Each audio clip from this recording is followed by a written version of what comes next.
Hermanos, que el Señor le bendiga en este día. Le damos gracias al Señor por esta oportunidad que nos concede de que podamos compartir su palabra con ustedes en esta noche. Antes de comenzar, vamos a presentarnos delante del Señor. Amén. Padre amado, Padre celestial, te damos gracias, oh Dios, que podemos allegarnos al trono de tu presencia, donde siempre hallamos el oportuno socorro. Te pedimos, Espíritu Santo, que tú tomes control de nuestras vidas en este día, Señor, que nos impartas tu sabiduría, tu entendimiento, tu conocimiento para poder, Señor, impartir y recibir la palabra que tú tienes para nosotros en esta noche, mi Dios. Te damos gracias, Señor, que en medio de los contratiempos, oh Dios, aún así, Señor, tu mano es grande y poderosa, Señor, para fortalecernos, ayudarnos, Señor, en medio, Señor, de los tiempos difíciles, y para que tu palabra, Señor, llegue, Señor amado, a donde tú quieres, Señor, que llegue. Gracias, Señor. Toma control en esta noche, bendice cada hermano, cada familia, cada amigo que sintonice, se une para escuchar tu palabra, Dios. Te agradecemos en el precioso nombre de Jesús. Amén. Amén. Mi nombre es Mileida Méndez, pertenezco a la Iglesia Pentecostal Rehoboth y les doy gracias a mis pastores Miguel y Soraya Cantón por la oportunidad que nos da de compartir su palabra, y también agradecemos grandemente a los hermanos, ¿verdad? Nuestro hermano Demis Reande y todos los hermanos que toman de su tiempo, ¿verdad? Para hacer que estos videos sea posible para que lleguen a ustedes. Amén. En este día vamos a estar estudiando, estamos en nuestro tema del trimestre, el mensaje bíblico sobre los tiempos del fin. Estamos en nuestro estudio bíblico 7, la justicia del rey venidero. Nuestra base bíblica se encuentra en Isaías 9, 6 y 7, Jeremías 23, 5 al 8 y Hebreos 1, 6 al 9. También le estaré dando varios versículos que quizás no vamos a tener tiempo para leer, pero que sí usted lo puede anotar en su hogar, ¿verdad? Y estudiarlo más adelante. Los objetivos que queremos alcanzar en este día, número 1, es comprender la justicia del Señor Jesucristo en su reino. Número 2, asumir la actitud que corresponde a los herederos de Dios. Y número 3, modelar la conducta cristiana acorde a los principios del reino. Amén. En otras palabras, tenemos que comprender primeramente la justicia del Señor, para que luego podamos asumir esa responsabilidad que nos corresponde como hijos del Señor, y para que luego podamos modelar la conducta o el carácter o la identidad de nuestro Señor Jesucristo de acuerdo a los principios de su reino. Amén. En este día, en esta lección, nuestro pensamiento central dice: a diferencia de todos los reinos humanos, el reino de Cristo será justo conforme a la identidad del rey. Amén. Vamos a estar estudiando esa parte, ¿verdad? De cómo el reino de nuestro Señor Jesucristo será un reino justo conforme a la identidad del rey, ¿verdad? En contraste a los reinos y los reyes, ¿verdad? De la tierra. Amén. Nuestro texto áureo se encuentra en Jeremías 23:5 y dice: he aquí que vienen días, dice Jehová, en que levantaré a David renuevo justo, y reinará como rey, el cual será dichoso y hará juicio y justicia en la tierra. Amén. No vamos a entrar en este texto ahora con detalles, porque lo vamos a estar viendo más adelante. Amén. Para comenzar, ¿verdad? Quisiera comenzar con definir qué significa la palabra justicia, ¿verdad? Porque estamos hablando de la justicia del rey venidero. La palabra justicia viene del hebreo, que dice que significa, o que se dice en hebreo sedek y sedeká, que significan lo correcto, rectitud, equidad y piedad. Entonces nos da a entender que la justicia de Dios es absoluta y equivale a la plenitud e infinita perfección del carácter divino. Amén. Sabemos que nuestro Dios es justo, que su justicia es absoluta, como aquí nos dice, que Él su identidad y su carácter son correctos, equitativos, amén, y llenos de piedad y rectitud.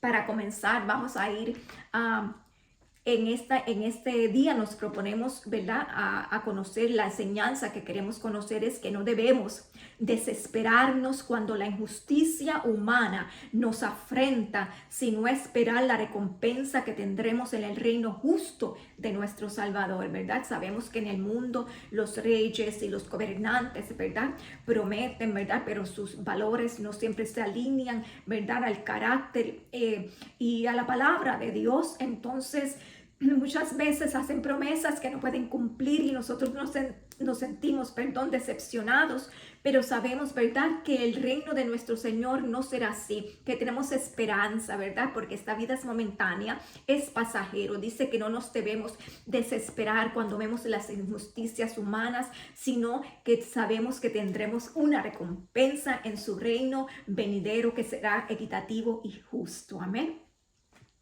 Para comenzar, ¿verdad?, quisiera primeramente leer la introducción. Siempre me gusta leer la introducción para que tengamos una idea más clara de lo que vamos a estar tocando en este día.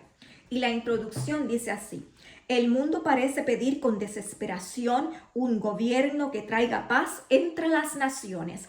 Sabemos que debido a la oscuridad espiritual que el pecado causa en los corazones, la humanidad será engañada cuando surja el anticristo. Aún Israel lo recibirá como su Mesías y aceptará su pacto de paz. Pero los hijos de Dios tenemos la luz del Señor y su palabra, que es lámpara a nuestros pies y lumbrera a nuestro camino. En la Biblia tenemos también la palabra profética más segura. Por tanto, no seremos engañados. El verdadero príncipe de paz es nuestro Señor Jesucristo. Y esperamos en oración que venga su reino para que su voluntad sea plenamente hecha en la tierra. Desde que ocurrió la caída, no ha habido plena justicia en los reinos. Pero al estudiar el establecimiento del reino de Cristo, hallamos un rasgo relevante en su reino, es precisamente la justicia. En los 1000 años del reino de Cristo en esta tierra habrá absoluta equidad. Su trono estará en Jerusalén y allí dominará realmente en todo lugar. En este estudio, Senda de Vida hace evidente cómo la bienaventuranza presentada por Jesús en Mateo 5:6 será cumplida a plenitud. Él prometió a los que tienen hambre y sed de justicia que serán saciados. Ahora, a través de las escrituras de Isaías, Jeremías y el escritor de Hebreos, conoceremos algunos rasgos del carácter justo del Rey. Deseamos que al estudiar la información sagrada sobre la equidad que caracteriza al reino del Señor, sirva de esperanza a los creyentes y ayude a lograr una actitud reverente hacia Él. Amén. Qué bueno que tenemos la linda promesa de la palabra de Dios y la Biblia misma, ¿verdad?, que es la palabra profética más segura, que tenemos sabiendo que estas profecías se va a cumplir, porque ya muchas antes de las profecías dadas en la palabra de Dios se han cumplido y son muy pocas las que restan por cumplirse. Entre ellas esta, ¿verdad?, la venida de nuestro Señor y su reino milenial. Amén. Gloria al Señor. Vamos a comenzar con nuestro punto número 1. Vamos a entrar a nuestro desarrollo de estudio. Nuestro punto número 1 es: el trono de Cristo será de juicio y de justicia. Y vamos a estar leyendo en Isaías 9, 6 y 7. Nuestro punto A será: el rey sería israelita y tendría un nombre admirable. Y para eso vamos a Isaías 9:6 y dice: porque un niño nos es nacido, hijo nos es dado, y el principado sobre su hombro, y se llamará su nombre admirable, consejero, Dios fuerte, Padre eterno, príncipe de paz. Amén. Y aquí una de las cosas que vamos a ver, ¿verdad? En esta primera parte del versículo se nos presenta al Mesías como hijo de su pueblo. Sabemos que el Mesías, ¿verdad?, iba a venir del linaje de David, de la tribu de Judá. Y en esta parte también nos dice que nos presenta al Mesías como un niño. Sabemos, si miramos, ¿verdad?, en el libro de Isaías, esta profecía de Isaías está en contexto con unos capítulos que están anterior a este, que comienza con el capítulo 7, ¿verdad?, que fue un mensaje que el profeta Isaías, que se le conoce como el profeta mesiánico, dio al rey Acaz en un tiempo, ¿verdad?, en que el rey de Siria y el rey de Israel le querían invadir, y Dios a través de Isaías le da una profecía, que pide una señal, le promete que él le puede librar, amén, si él era diligente en hacer todo de acuerdo a lo que el Señor le decía a través de la profecía. Pero sabemos que el rey Acaz, ¿verdad?, dijo que no iba a pedir señal. Entonces, de todas formas, el Señor, ¿verdad?, le da una señal, y ahí vemos en el versículo 14 de ese capítulo 7 que dice: por tanto el Señor mismo os dará señal, la Virgen concebirá y dará a luz un hijo, y le pondrá por nombre Emmanuel. Amén. Y usted puede leer ahí ese capítulo para que tenga un mejor conocimiento, pero no nos alcance el tiempo para entrar en todos esos detalles ahora. Pero sí sabemos que esta promesa, ¿verdad?, que el rey Acaz la rechazó. Entonces rechazó la señal que el Señor ahí le pide que él haga, que le prometía la victoria sobre sus enemigos. Entonces el Señor dio otra señal al rey, ¿verdad? Entonces nos presenta y nos habla de un niño, ¿verdad? Primeramente, que se iba a sentar, que iba a venir, nos presenta al Señor Jesús como un niño, como Dios encarnado, que iba a venir del linaje de David y se sentaría, ¿verdad?, sobre el trono de David para siempre. Y este es el Mesías que está hablando. Entonces también dice, en este versículo, que el principado sería sobre su hombro. Y aquí, cuando nos habla del principado sobre su hombro, en el hebreo el hombro se usa, ¿verdad?, para indicar la aceptación de un cargo o una responsabilidad de alguien que gobierna o de gobernar. Y se refiere a un liderazgo real y no solamente a un liderazgo religioso. Sabemos que en el tiempo, ¿verdad?, de los reyes, gobernaban los reyes, pero también su gobierno iba, ¿verdad?, de la mano con los sacerdotes, que también le ayudaban y estaban encargados, ¿verdad?, de que se ejecutara la ley también, se llevara a cabo. Así que era un gobierno entre rey y sacerdote. Pero ahora, ¿verdad?, el gobierno de nuestro Mesías, ¿verdad?, que dice que cuando él gobierne va a ser un reino físico también, no solamente un reino espiritual, y que eso será, ¿verdad?, cuando llegue en el milenio, cuando el Señor, ¿verdad?, se siente de nuevo, amén, en su trono para gobernar físicamente, amén. Entonces, otro punto que queremos también tocar rapidito es que en el tiempo, ¿verdad?, que se le da esta profecía a Acaz, ¿verdad?, el hijo de Acaz era Ezequías, era un niño pequeño.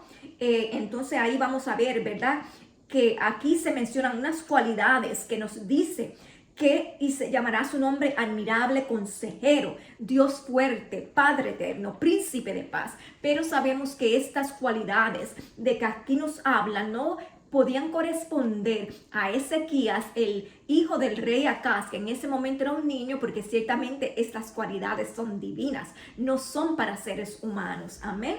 Entonces, por eso estamos seguros de que estos son atributos divinos que corresponden al Mesías que había sido profetizado. Amén. Y no meramente a un ser humano.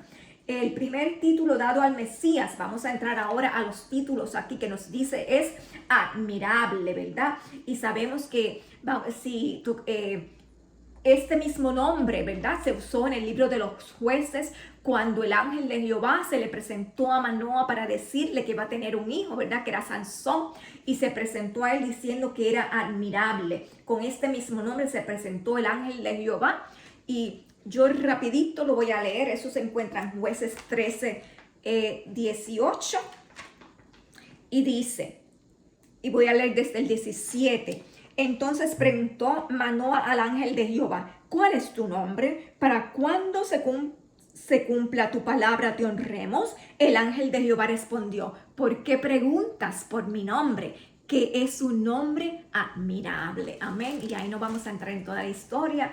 Usted la puede leer en su hogar, pero sabemos, ¿verdad?, que de acuerdo a varios teólogos también se cree que el ángel de Jehová podría haber sido Cristo mismo. Amén.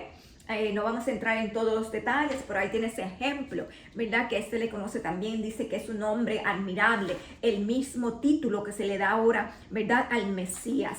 También vemos que se le da un título, el segundo título que vemos es consejero. Entonces con eso se describe al único soberano que no necesita rodearse de consejeros para gobernar un gobierno sabio. Sabemos que Dios es todopoderoso, que es omnisciente, omnipresente, que no necesita consejo de nadie porque Él es creador. Amén. Entonces Él no necesita de gobierno, ¿verdad? Sabemos que la palabra nos dice que en la multitud de consejeros, ¿verdad?, hay sabiduría, pero en el caso de nuestro Dios no es necesario porque Él es el creador y aún de la sabiduría viene de Él. Él es la sabiduría misma. Amén. Otro título, ¿verdad?, que se le conoce es como Dios fuerte. Y es en Deuteronomio 10:18 está escrito como el Dios de dioses y el Señor de señores, el Dios grande, poderoso y temible. Vamos a leerlo rapidito, amén. Deuteronomio 10, tengo por aquí 18. Y yo voy a leer desde el 17. Dice: porque Jehová, vuestro Dios, es Dios de dioses y Señor de señores, Dios grande, poderoso y temible, que no hace excepción de personas, ni recibe sobornos, que hace justicia al huérfano y a la viuda, que ama también al extranjero y le da pan y vestido. Amén. Qué lindo y qué poderoso es saber que nuestro Dios es un Dios justo, que es un Dios equitativo, ¿verdad? Que da a cada uno conforme a lo que merece, amén. Y que no acepta sobornos ni favorece a uno del otro, amén. Otro nombre que se le conoce también aquí a este Mesías es que lo vemos ahora como el Padre Eterno, con lo cual recordamos que Él no tuvo principio ni fin, sino que es creador de todo, que existía antes que todas las cosas creadas existieran, o sea que Él siempre ha sido. Él es el Padre Eterno, Él es el Príncipe de Paz, que es el próximo título con lo cual le conocemos. El Rey va a difundir paz sobre la tierra, no va a ser un reino como ahora en este mundo donde vivimos, ¿verdad? Que la palabra de Dios sabemos, porque el Señor nos dejó escrito que en el mundo tendríamos aflicción, pero a diferencia de este reino que estamos viviendo ahora en esta tierra, amén, será un reino diferente. Él será el príncipe de paz que gobierne, ¿verdad?, con justicia, y ya no vamos a tener la tierra no está a falta de paz y de tranquilidad. Amén. Entonces, otro ejemplo que podamos tomar y una enseñanza de esto es, ¿verdad?, que nosotros como creyentes debemos esforzarnos por ser justos, por ser equitativos, por honrar a Dios, a nuestro Señor, amén, y difundir su palabra a las personas que tienen necesidad de ella, ¿verdad? Vivir de acuerdo con esa gracia divina que el Señor nos ha dado. Amén. Vamos a seguir al punto B. Ahora que nos dice: su imperio estará lleno de paz y de juicio y justicia. Y vamos a leer ese versículo 7. Seguimos Isaías 9, ahora el versículo 7. Lo dilatado de su imperio y la paz no tendrán límite sobre el trono de David y sobre su reino, disponiéndolo y confirmándolo en juicio y en justicia desde ahora y para siempre. El celo de Jehová de los ejércitos hará esto. Amén. Antes de entrar, ¿verdad?, a discutir esto, vamos a leer cuando aquí nos habla. Lo primero que nos dice el profeta es que habla que lo dilatado del imperio, donde el rey gobernará. del cual dice que no tendrá límite. En esto ello se refiere al alcance gradual de su dominio. Vamos a leer lo que significa lo dilatado de su imperio. En hebreo es Rab y significa abundante en cantidad, tamaño o rasgo. Tiene el sentido de bastar. Identifica también a un jefe o un mayordomo. O sea que en otras palabras lo que nos quiere decir es que su reino será abundante, que será grande, que será sin límite. Amén. Que el que gobierna, ¿verdad? De acuerdo a la identidad del que lo va a gobernar, que es nuestro Dios, nuestro Mesías, Jesucristo mismo, nuestro Salvador ahora, ¿verdad? Que viene como rey, como justo, no solamente, ¿verdad? A hacer juicio, sino a traer justicia también. Amén. Entonces, también vemos aquí que Isaías presenta a nuestro Señor como el gobernante de un imperio. Y si vamos al libro de Apocalipsis, ¿verdad? Debemos recordar que allí es nuestro Señor Jesucristo no solo aparece como el santo y justo, sino también como el Rey de Reyes. Y eso se encuentra en Apocalipsis 17:14. Vamos a leerlo rapidito por aquí. Pelearán contra el Cordero y el Cordero los vencerá, porque es Señor de señores y Rey de reyes, y los que están con él son llamados elegidos y fieles. Amén.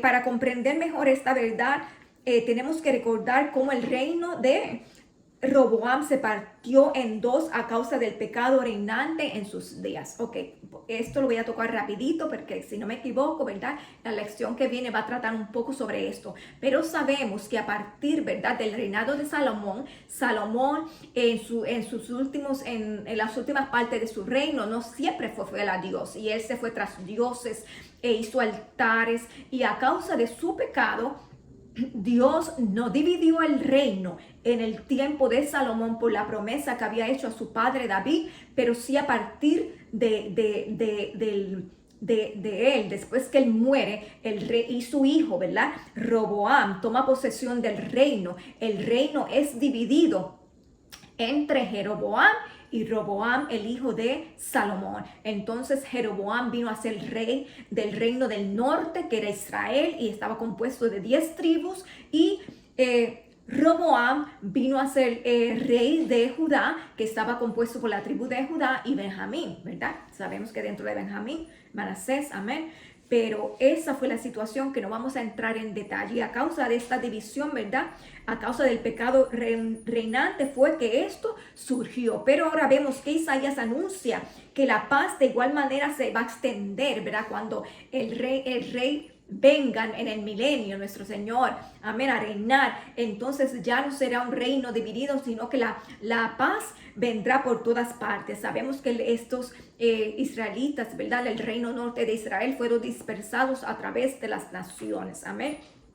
Pero en ese tiempo, ¿verdad? Por causa de la discordia, será restaurado nuevamente. Otro punto que sí debemos entender y saber, ¿verdad? Que sabemos que el verdadero enemigo de los hombres es Satanás, ¿verdad? Y él está detrás de toda división, de toda cosa que se levanta, ¿verdad?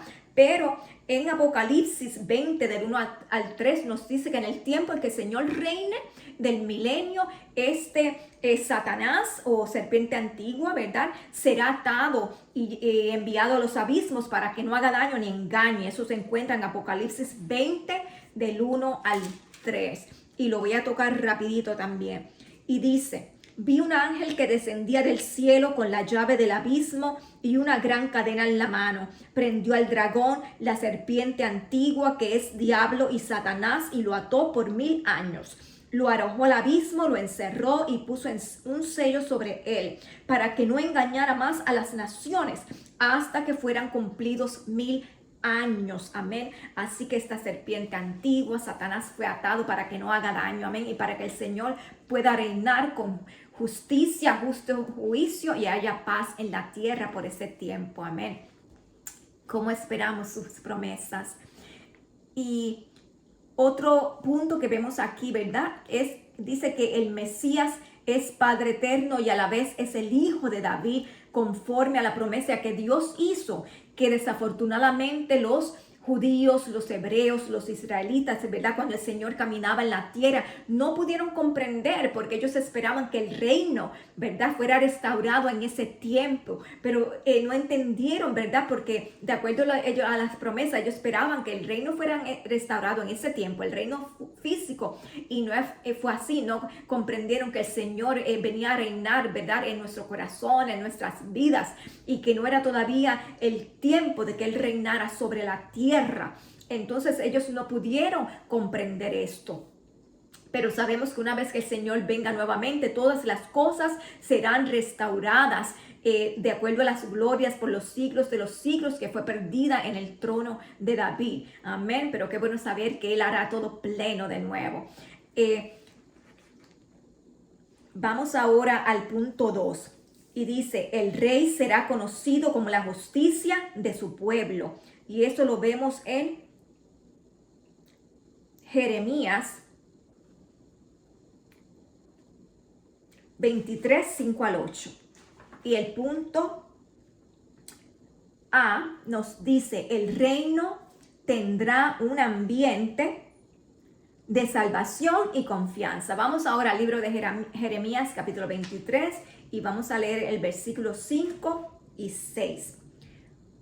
Dice, he aquí que vienen días, dice Jehová, en que levantaré a David renuevo justo y reinará como rey, el cual será dichoso y hará juicio y justicia en la tierra.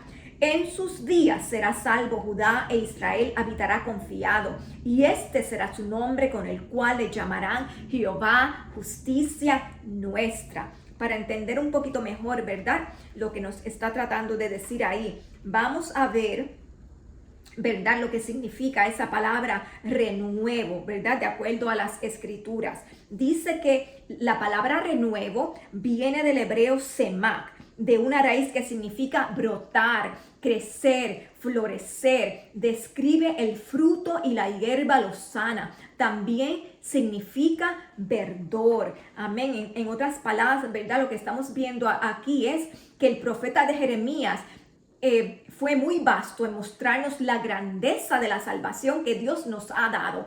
Entonces, uno de los puntos que vemos cuando él dice renuevo justo, que Dios va a levantar, él usa la misma expresión, esta expresión que está usando Jeremías en este versículo, fue usada también en Isaías 11:1 y en Zacarías 3:8, que no lo vamos a leer ahora, pero usted lo puede leer en su hogar. Amén. Y sabemos que después de la muerte de David, los reyes de Judá le fallaron al Señor una y otra vez, ¿verdad? En contraste, nos dice que el renuevo que el Señor hará nacer, brotar de nuevo, de la misma raíz de David, de su trono, de la tribu de Judá, como él había prometido, a diferencia de los reyes que le fallaron, ¿verdad? Anteriormente, al pueblo de Israel, será un juez justo. Y sabemos, uno de los ejemplos que tenemos es que el Señor cuando vino a la tierra, ¿verdad? En los evangelios que nos cuentan las historias, ¿verdad? De su travesía, su jornada por el mundo en ese tiempo, dice que Él vino y brilló en justicia. Él fue menesteroso, atento al pobre, al necesitado, al enfermo, a la viuda, a las necesidades. No le gustaba andar, ¿verdad? Y criticaba a los fariseos, a los religiosos que hablaban de la ley, pero no la cumplían. Amén. Y tenemos un ejemplo tan bonito en la palabra de Dios, ¿verdad? Que no vamos a leer la historia, pero sí se encuentra en Juan 8, del 1 al 11, que nos habla de la mujer adúltera y cómo esta mujer, ¿verdad? Fue encontrada o hallada por los religiosos, ¿verdad? De esa época cometiendo un acto de adulterio y ellos lo arrastran, ¿verdad? La arrastran delante del Señor en esa condición como ella estaba, tal vez desnuda, ¿verdad? No sabemos. De nada se dice del hombre que estaba con ella, a él no lo trajeron, no se sabe lo que hizo de él porque eran muy severos con la mujer. Amén. Entonces la trajeron a los pies del maestro. También le estaban probando, era ver lo que él hacía, ¿verdad? Entonces aquí vemos como el Señor mostró su amor y su justicia con esta mujer y lo que le dice a ellos, ¿verdad?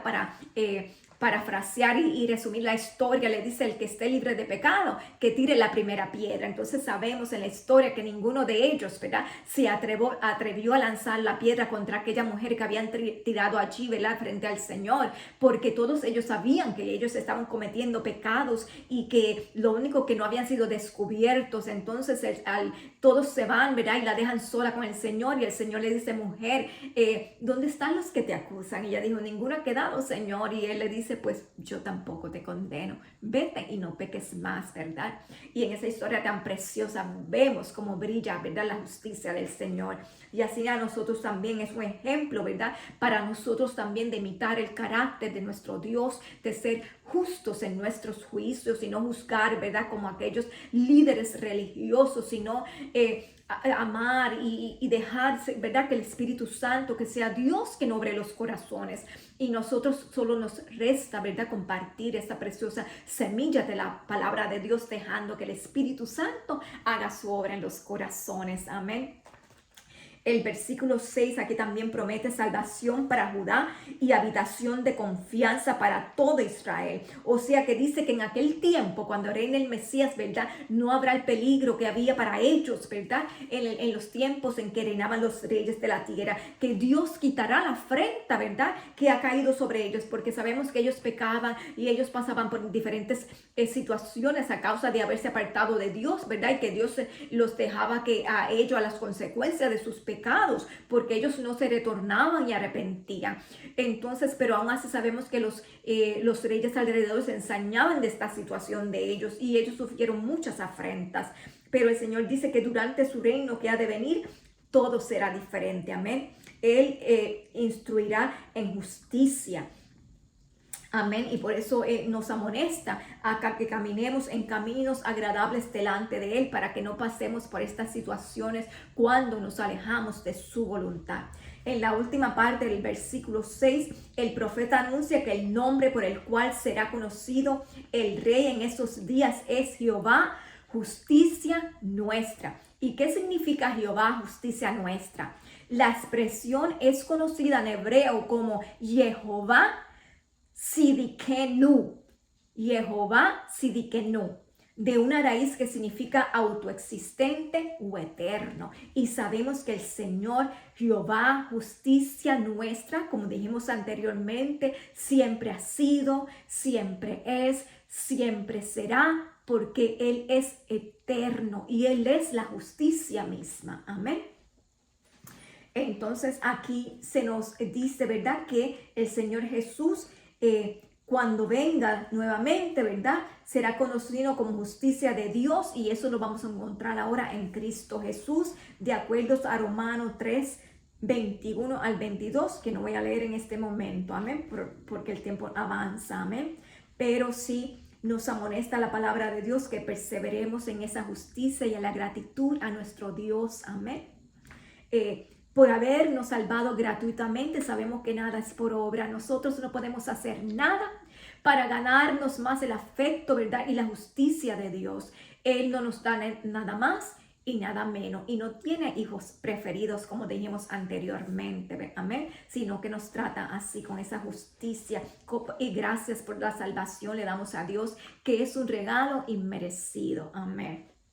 Vamos al punto B, que dice: en días del rey, Dios habrá hecho regresar a Israel a su tierra. Y eso lo vamos a encontrar ahí mismo, ¿verdad?, ahora en los versículos 7 y 8 del capítulo 23 de Jeremías. Y dice así: por tanto, he aquí que vienen días, dice Jehová, en que no dirán más: vive Jehová, que hizo subir a los hijos de Israel de la tierra de Egipto, sino: vive Jehová, que hizo subir y trajo la descendencia de la casa de Israel de tierra del norte y de todas las tierras a donde yo los había echado, y habitarán en su tierra. Amén.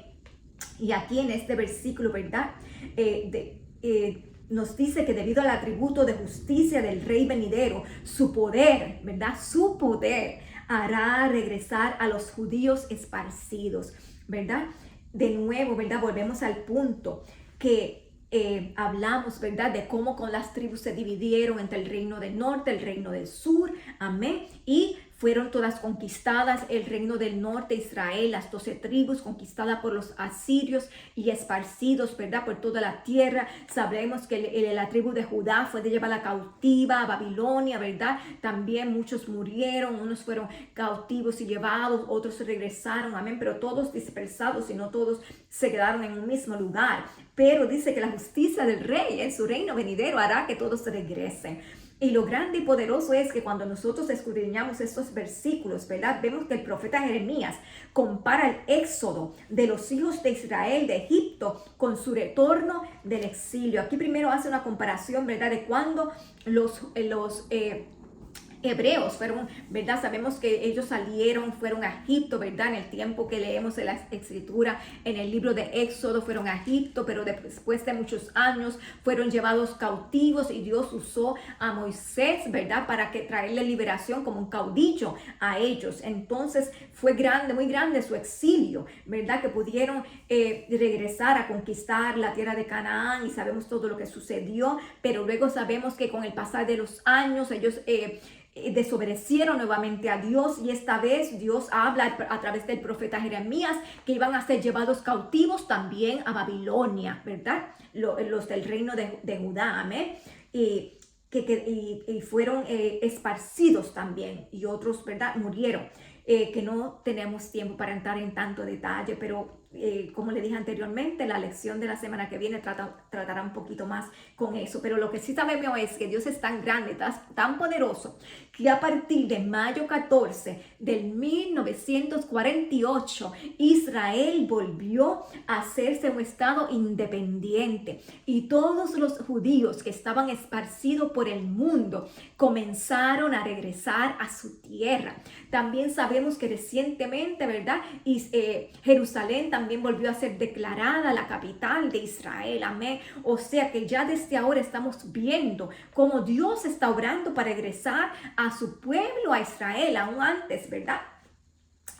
De comenzar el milenio, ya Dios, ¿verdad? Porque los tiempos pertenecen a Dios y la forma en que Dios trata con su pueblo también la conoce Él. Y una cosa que vale reiterar es que nosotros, ¿verdad? A veces se dice por ahí que nosotros ahora como iglesia hemos sustituido al pueblo de Dios, pero yo quiero decirle que de ninguna manera eso es correcto, que Dios ama a su pueblo Israel, que Dios es fiel a sus promesas y que Dios hará retornar a su pueblo, a Israel, a todos los esparcidos los volverá a reunir en ese tiempo que estamos esperando, amén, porque Él es fiel y verdadero. Él tiene el control de todo y su promesa se cumplirá y le agradecemos que Él los volverá a redimir, amén. Aquí dice que el profeta también señala la liberación que la liberación de Babilonia va a ser gloriosa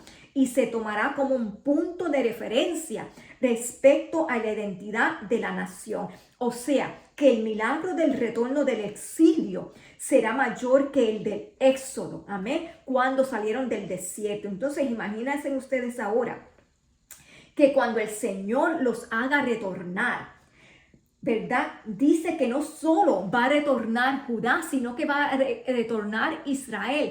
Todas esas tribus del norte que fueron esparcidas por toda la tierra. ¡Qué glorioso! Amén. En el versículo 7, la expresión que dice, vive Jehová, denota la grandeza y el poder del Dios viviente que puede redimir y restaurar a su pueblo. Amén. La palabra de Dios nos revela en Hebreos 6, 13, 14 que Dios ha jurado por sí mismo al darnos las promesas de la salvación. Los judíos hasta este día, ¿verdad? Usan esa frase para hacer sus juramentos. Esa frase que dijimos ahora que dice, vive Jehová, ¿verdad? Vive Jehová. para cuando hacen sus juramentos, y eso es para dar señal de que la palabra de Dios es fiel, que lo que Él dice lo cumple, amén. Y nosotros esperamos que esas promesas sean cumplidas. Nosotros, ¿verdad? Como hijos de Dios debemos tomar el ejemplo del Señor, ¿verdad? Y ser serios en nuestros compromisos y nuestras promesas cuando las hacemos, ¿verdad? Son tan importantes, ¿verdad? Porque ellos son parte tan primordial de nuestro testimonio. Así que oremos y le pidamos a Dios que nos ayude a no fallarle, a hacer luz y brillar, amén, para que podamos dar buen ejemplo.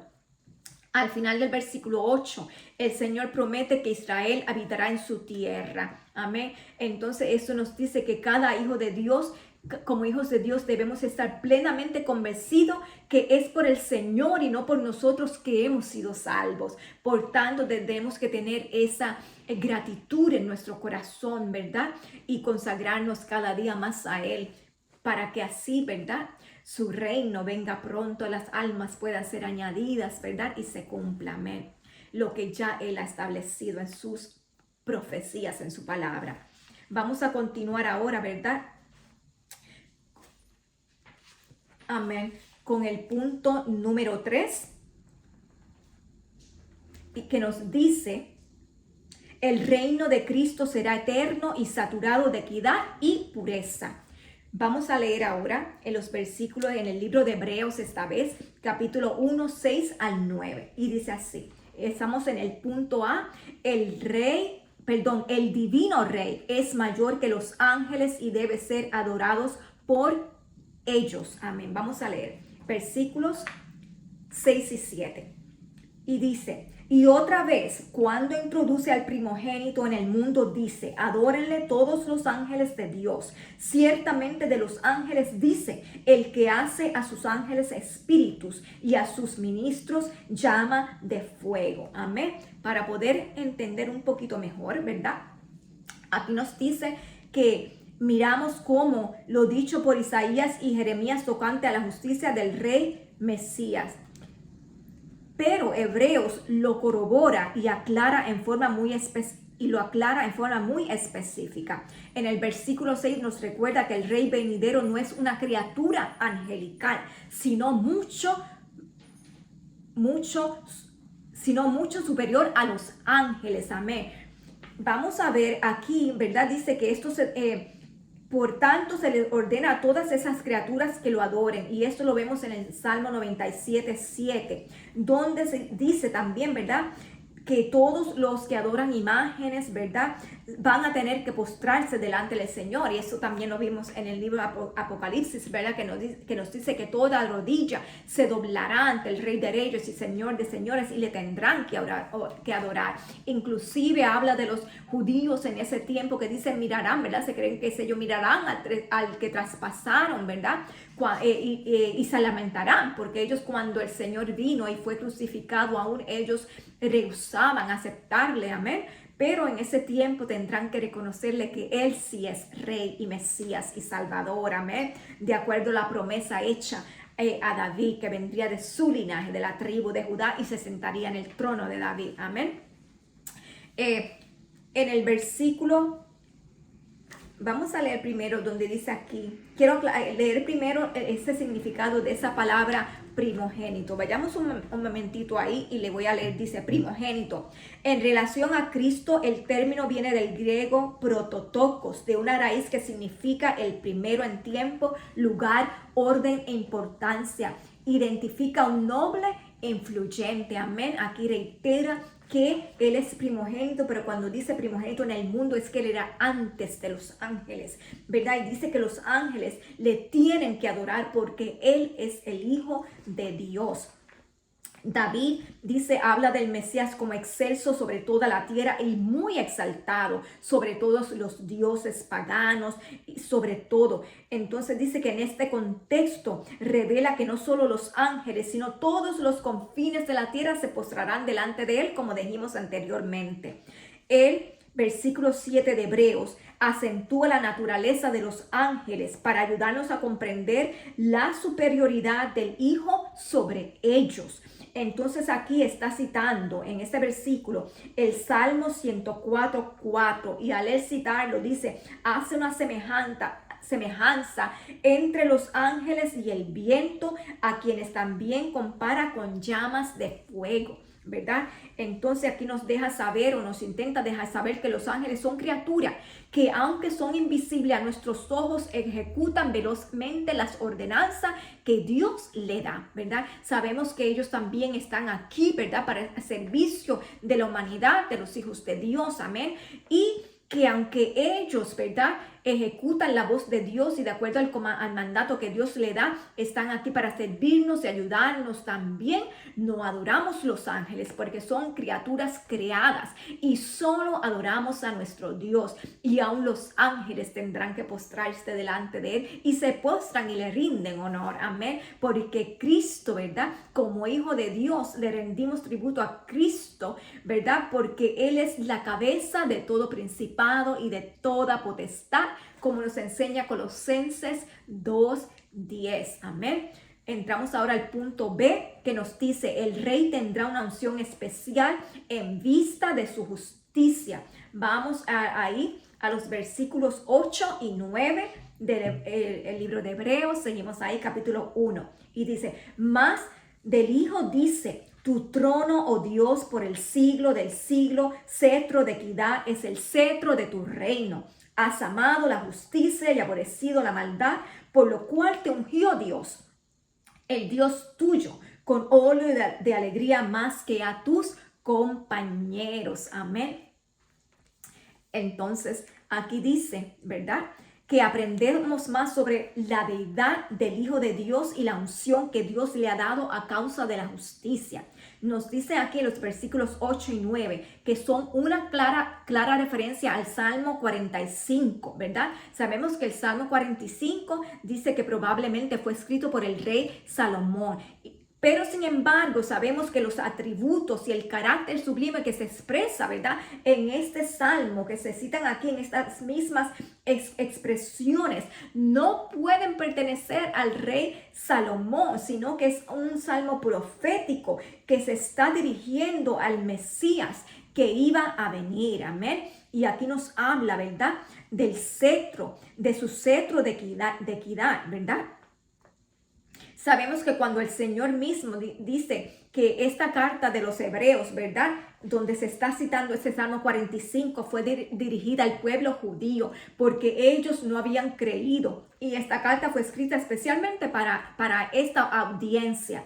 Entonces aquí él está tratando, ¿verdad?, de hacerles entender, ¿verdad?, comparando todo el libro de Hebreo. Es una comparación, ¿verdad?, del Antiguo Testamento, de las leyes y de la tipología de Cristo y cómo todo se va cumpliendo, ¿verdad?, en él. Que le amonesto que si usted no ha visto nuestras clases anteriores, tuvimos una serie de la tipología de Cristo, ¿verdad?, en el Antiguo Testamento, trayéndolo, ¿verdad?, a la luz del Nuevo Testamento. Le recomiendo que si usted no ha visto esas clases, que las vea para que tenga un mejor conocimiento, ¿verdad? Pero ese era el propósito del